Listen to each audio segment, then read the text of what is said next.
Pinaiimbestigahan ni Pangulong Ferdinand R. Marcos Jr. sa mga kinaukulang ahensya ng gobyerno ang mga insidente ng karahasan laban sa ilang mga estudyante at guro.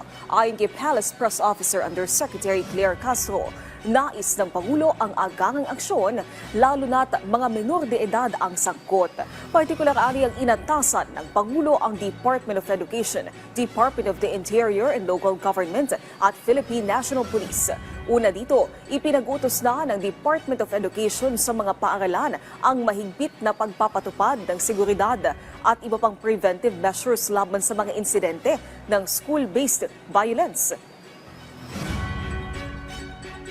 Pati po ang DSWD ay tutulong po na makita at mamonitor kung ang child protection policy ng DepEd ay naisasagawa po sa bawat eskwelahan.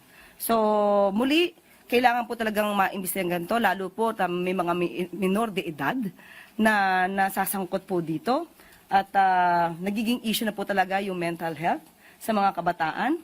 So hindi po ito tutulugan at aaksyonan po ng mga concerned agencies. Agad-agad din po.